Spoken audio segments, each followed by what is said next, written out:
vamos a ver un poquito lo que quién acá en Argentina hizo lo que es la salud pública, o al menos sentó las bases para esto, bien, y hizo que esto funcionara dentro de lo que es la nación.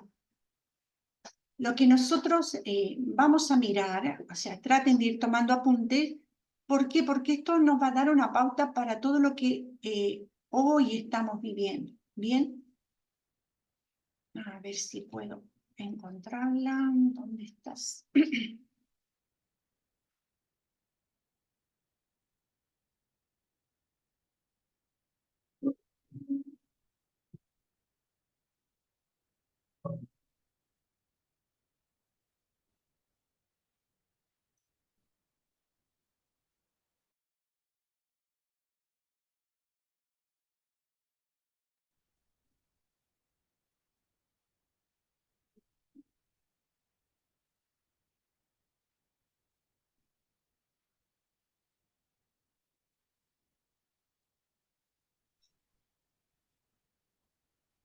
No se escucha, ¿puede ser? Yo tampoco escucho. No, no se escucha.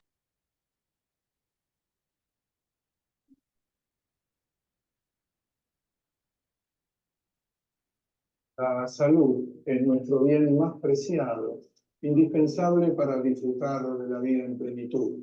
Actualmente existen políticas de salud pública implementadas desde el Estado que garantizan el acceso a la salud de toda la población. Sin embargo, esto no fue siempre así.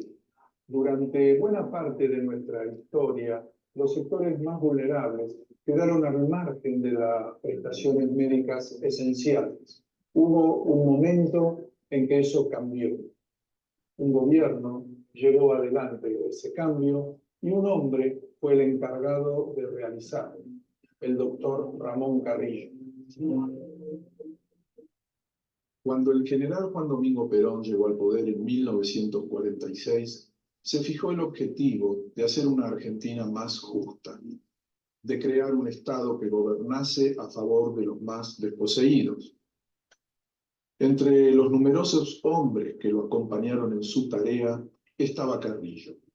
Este prestigioso médico santiagueño fue designado al frente de la recién creada Secretaría de Salud y logró algo inédito hasta el momento: llevar la salud a todos los rincones del país. Prosigue su activa y eficaz campaña la Secretaría de Salud Pública. Un contingente de esforzados médicos llega a estas alejadas regiones para cumplir su humanitaria misión.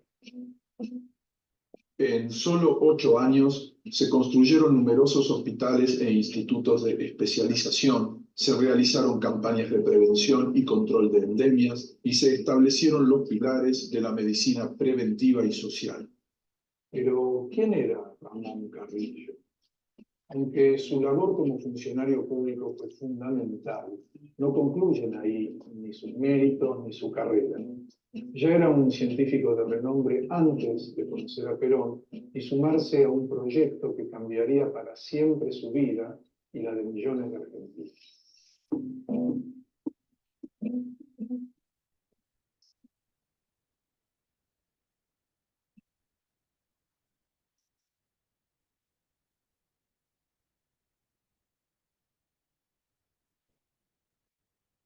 Carrillo nació el 7 de marzo de 1906 en Santiago del Estero, una de las provincias más pobres del país. Y aunque él pudo evitar el destino de miseria y exclusión al que estaban condenados muchos de sus coterráneos, las imágenes de la injusticia social nunca lo abandonarían. Dolorosas postales de la pobreza y la desigualdad que influirían en su futura carrera. Después de cursar sus estudios primarios y secundarios en su ciudad natal, viajó a Buenos Aires para estudiar medicina. Se especializó en neurología y neurocirugía.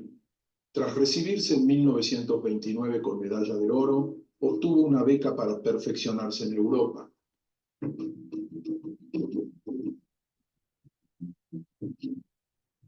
A su regreso, encontró un país cambiado. Tras el derrocamiento de Hipólito Yrigoyen en 1930, comenzaba un sombrío período caracterizado por una sucesión de gobiernos militares conservadores, conocido como la década infame.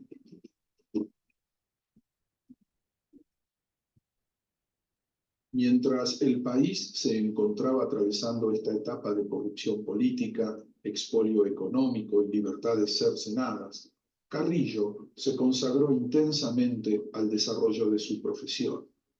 Con tan solo 27 años, tenía a su cargo el laboratorio de neuropatología del Instituto de Clínica Quirúrgica en el actual Hospital Borda.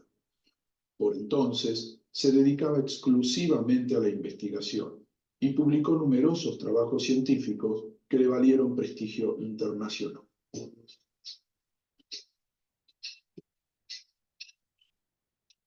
A los 31 años obtuvo el Premio Nacional de Ciencias y en 1942 ganó por concurso la titularidad de la Cátedra de Neurocirugía de la Facultad de Ciencias Médicas de la Universidad de Buenos Aires.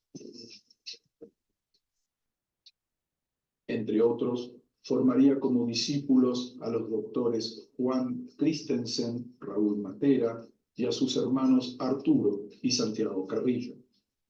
Durante 15 años logró importantes resultados con sus investigaciones. Descubrió la papilitis aguda epidémica, enfermedad que desde entonces lleva su nombre. ¿Sabes qué? Estoy loca. Voy a pagar todas las deudas de todos los que nos están mirando y con pagar.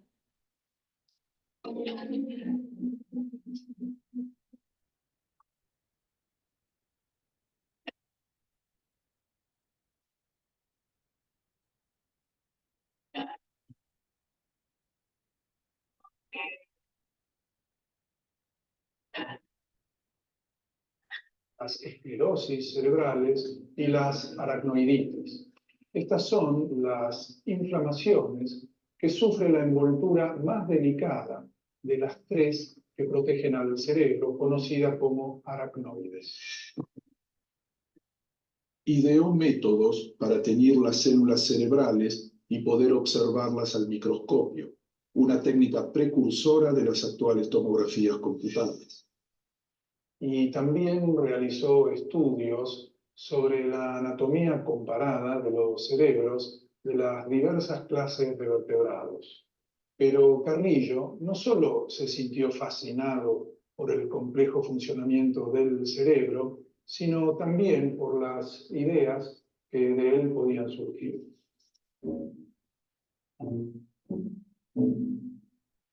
Las inquietudes de Carrillo trascendían el laboratorio. Era un hombre preocupado por la realidad nacional y las injusticias sociales. Ya desde su regreso de Europa se sumó a Forja, la corriente política irigoyenista que denunciaba los excesos de la década infame. Allí frecuentó, entre otros, a artistas e intelectuales como Arturo Jaureche, Luis de Lepiane, Raúl Scalabrini Ortiz y el poeta Homero Manzi, santiagueño como él, con quien cultivó una larga amistad.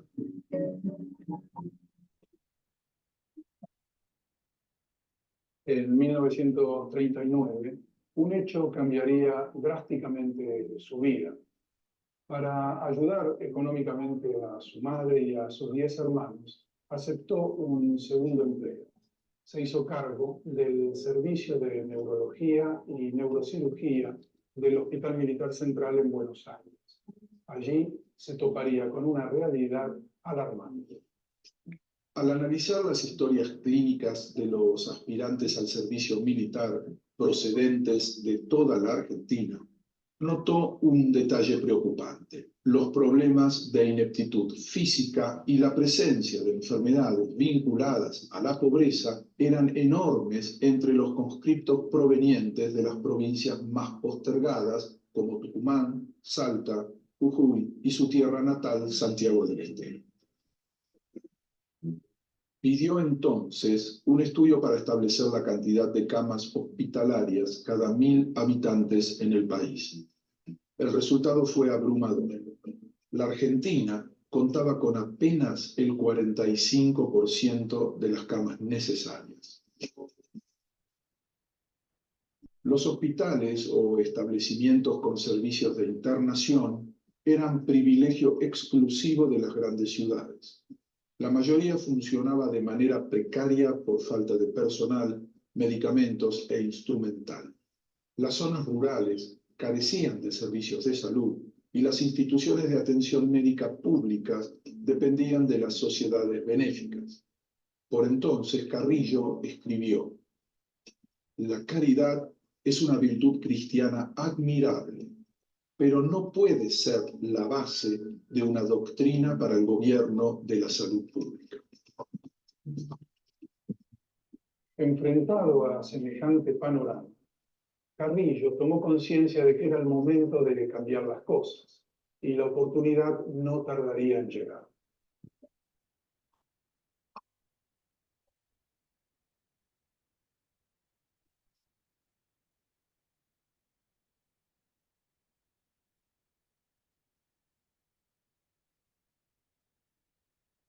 Un cambio inesperado tuvo lugar.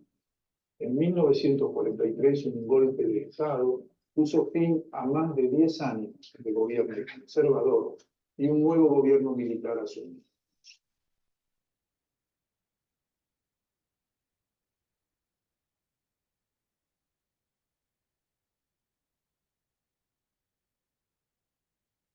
Carrillo conoció entonces en el hospital militar al hijo de una paciente con quien compartiría largas conversaciones, el coronel Juan Domingo Perón, quien quedó impresionado por este hombre que no solo conocía las deficiencias sanitarias del país y los determinantes sociales de las enfermedades, sino que además tenía una clara idea de lo que había que hacer para revertir la situación. Y lo convenció para que colaborara con él en la elaboración de la política sanitaria de su futuro gobierno. Señor doctor don Ramón Carrillo, fue alto representante que lanzó y los saludos de Señor de la Patria. Desempeñar con lealtad y patriotismo el cargo de ministro secretario de Estado en el Departamento de Salud Pública para el que habéis sido nombrado. Sí, juro. Si así no lo hicieron, Dios y la patria os lo demanden. Al llegar a la presidencia en 1946, Perón nombró al doctor Carrillo al frente de la Secretaría de Salud Pública, que se transformaría en 1949 en el Ministerio de Salud Pública y Asistencia Social de la Nación.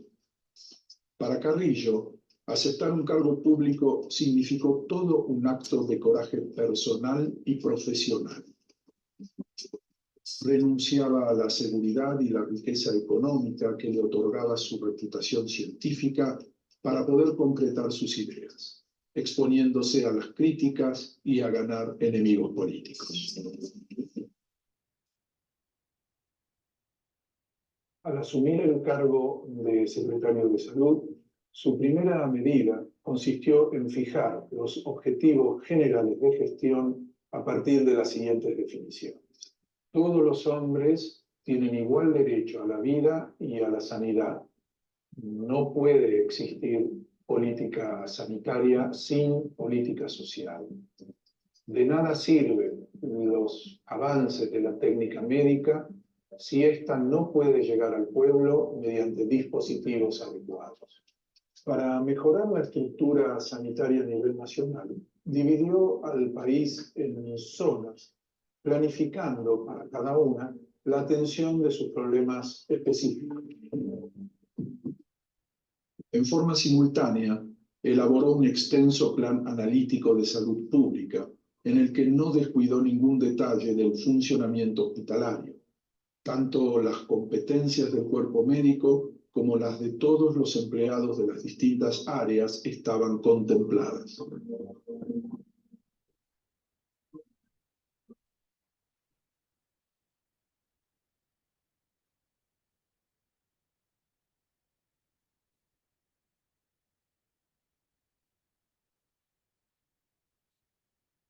Una de las primeras batallas que libró con éxito fue contra una enfermedad parasitaria que aquejaba especialmente en forma severa al interior del país, el paludismo. En 1946 convocó a su colega, el médico jujeño Carlos Alberto Alvarado, y juntos comenzaron la campaña de erradicación. Pero Carrillo y Alvarado no se limitaron a dar órdenes.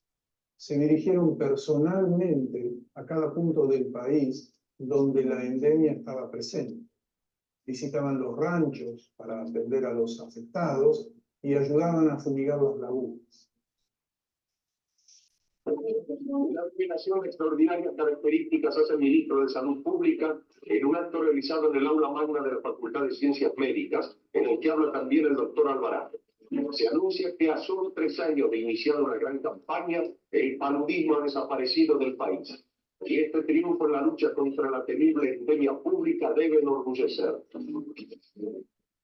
Promovió además la construcción de centros de salud modernos y funcionales y alentó la creación de una cátedra universitaria de arquitectura hospitalaria, así como la organización de numerosos cursos de especialización.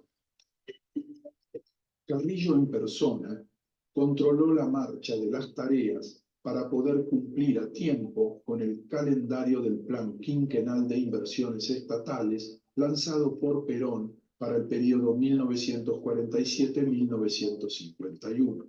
Los trabajos dieron como saldo la creación de 4.229 establecimientos sanitarios con 130.180 camas en el lapso de 5 años.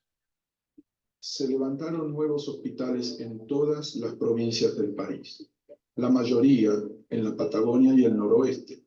Se inauguraron numerosos institutos especializados para la investigación de enfermedades específicas, para formar profesionales en las diversas disciplinas y promover la medicina preventiva. Pero Carrillo no estaba solo. Contaba con una aliada inestimable, María Eva Duarte de Perón. A través de su fundación, la primera dama colaboraba permanentemente con él.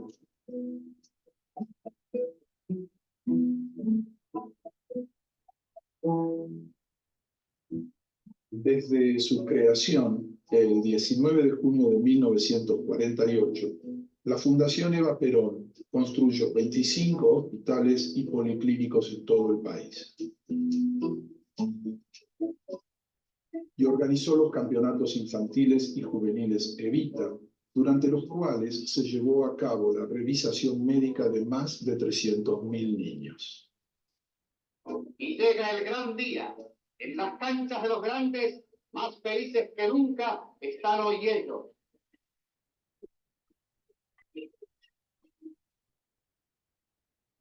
El campeonato infantil Evita los ha reunido en una justa deportiva sin precedentes. El resultado de este campeonato no debe contarse en goles. Ha llegado a otra finalidad mucho más alta.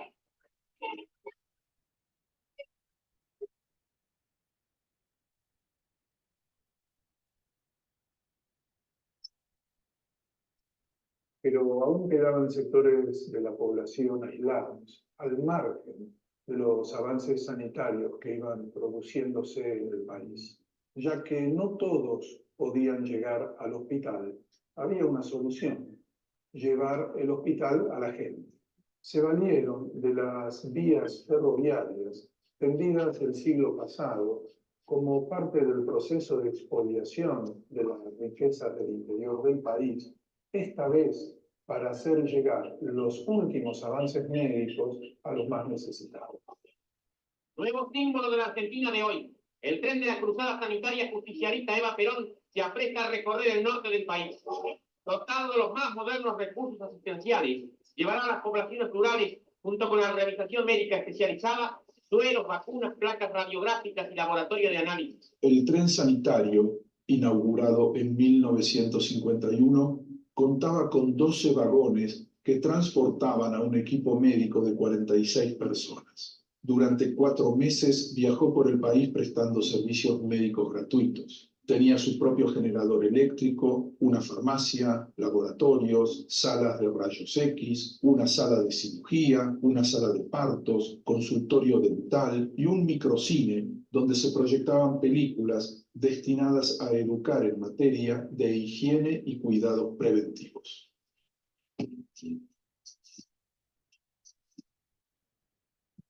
Carrillo sostenía que el principal objetivo de la medicina moderna no era simplemente curar a los enfermos, sino evitar que la gente se enferme.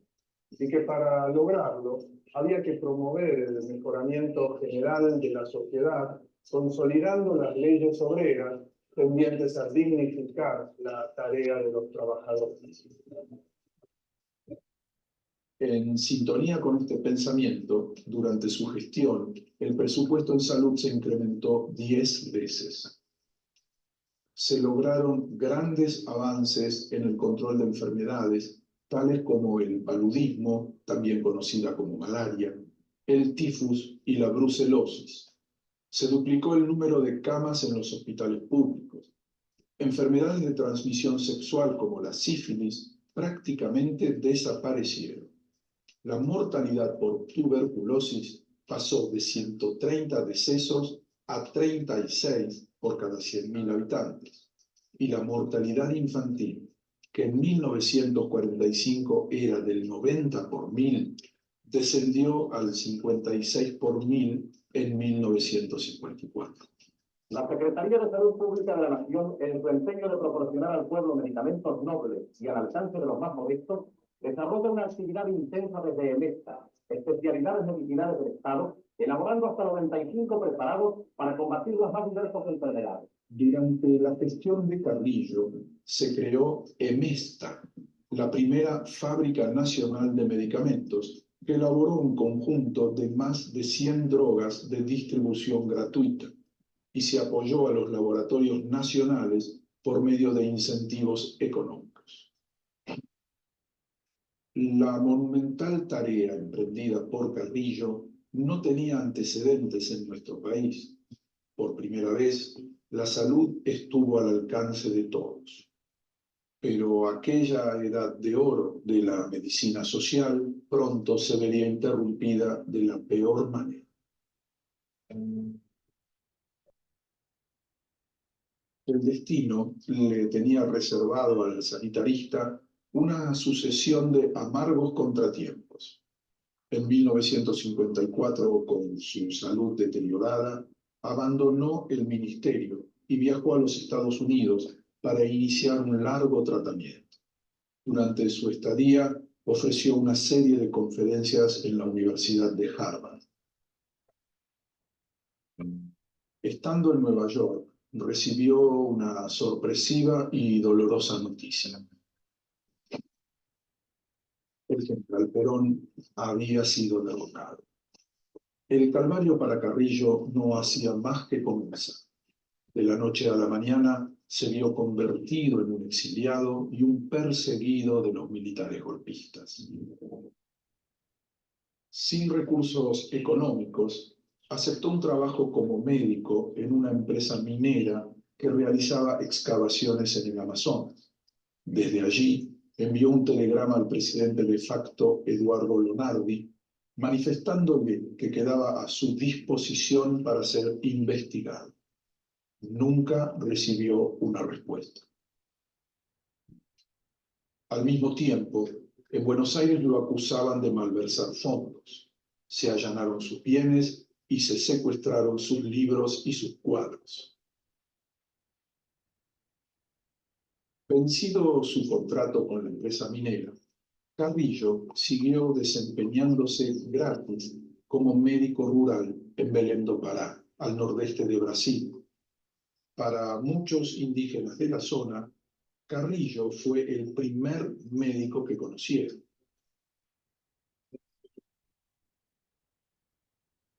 Mientras tanto, su salud seguía empeorando. Sufría de hipertensión de origen renal. Tras 21 días en coma, el 20 de diciembre de 1956, su vida se apagó. Los sucesivos gobiernos argentinos no permitieron la repatriación de los restos de Carrillo hasta 1972, ocasión en la que su familia pudo velarlo en el país. Los diarios de la época apenas hicieron una breve referencia. Entre los pocos que se acercaron al aeroparque Jorge Newbery para rendirle homenaje, se encontraba su amigo y colega de forja, don Arturo Jaureche. Sus restos fueron finalmente trasladados a su provincia natal.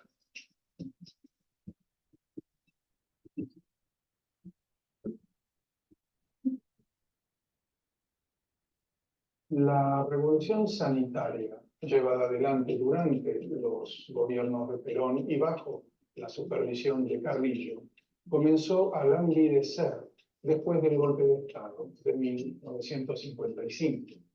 Las medidas económicas tomadas para reducir el gasto público influyeron negativamente en las estructuras de salud. Hoy, la salud pública vuelve a ser una prioridad entre las políticas sanitarias del Estado Nacional.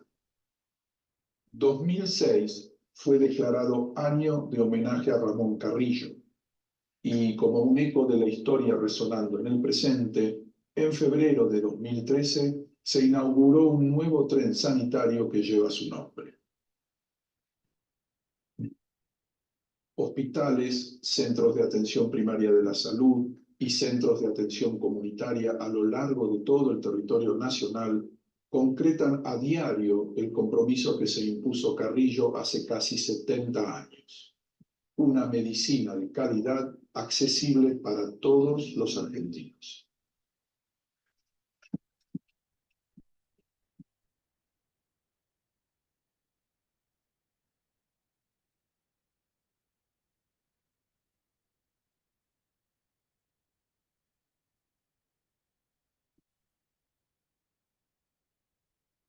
La salud pública actual es un legado que le debemos al doctor Carrillo, quien, como tantos otros hombres y mujeres de nuestro país, debió morir en el exilio.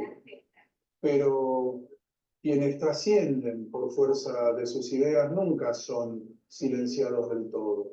Finalmente, logran abrirse paso a través de la historia.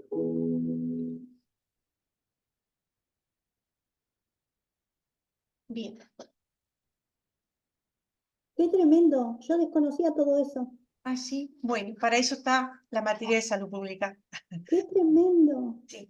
Bueno, chicos, esto es quien dio origen, bien, y organizó en sí la salud pública acá en Argentina. Bien, es un gran legado, bien, que en sí hay que trabajar y hay que defender. O sea, él puso las bases y esto está.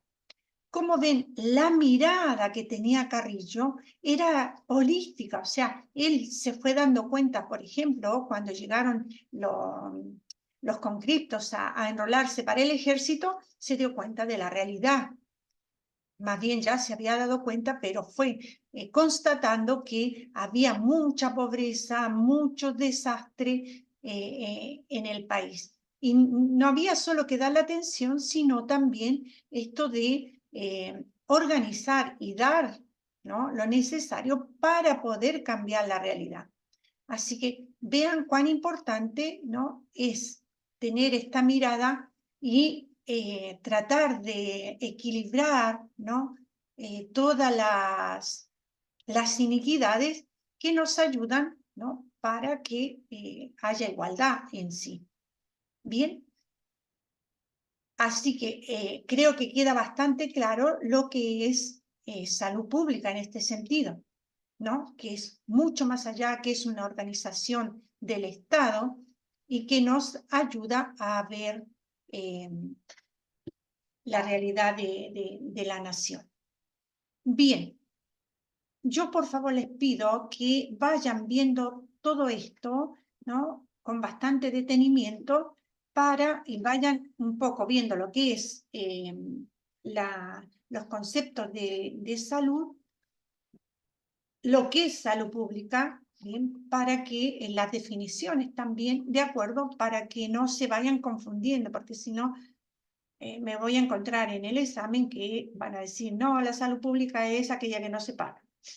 Bien, esperemos que no aparezca esa definición. Bien, chicos, algo que no me estoy acordando, la materia acá es anual, ustedes la tienen cuatrimestral. Es cuatrimestral, profe. Cuatrimestral, bien. Y tenemos como fecha de parcial estimada entre la semana del 6 y el 11 de mayo. Sí, sí. Profe, ¿entraría hasta la unidad 3? Vamos a hacer hasta la unidad 3, sí. Lo que Bien. sí les voy a pedir que vayan viendo la plataforma, porque ahora voy a organizar para que entre Roca y Cipolletti se hagan los trabajos de la unidad 4, que es atención primaria de salud. Así que estén atentos, igual yo les voy a dejar material para que vayan repasando la primera unidad, la segunda unidad, pero tengo que actualizar un poco los códigos, así que por eso... Profe, ¿va a mezclar para hacer grupo entre los de Cipo y Roca? No voy a mezclar nada. Voy a ordenar los grupos solo para que queden en orden. No sé, si de Cipo pongo 1, 2, 3, 4, de Roca voy a poner 5, 6, 7, para continuidad de los temas. ¿Ok? Así que ustedes se organizan, chicos, para los grupos de trabajo. ¿Ok? Creo que ya cada uno tiene su grupo de trabajo en su lugar. Aprovechen eso. ¿Bien? Así que inscríbanse ahí donde están los nombres y así vamos a poder organizar. Bueno, se va a terminar el tiempo, por eso que no se corte así, queda menos de un minuto. Así que bueno, buen fin de semana y a leer, por favor, y estén atentos a la plataforma. Chao, chao. Buenísimo. Casi no Profe. tengo- Gracias, profe. Chao, gracias a ustedes, chao.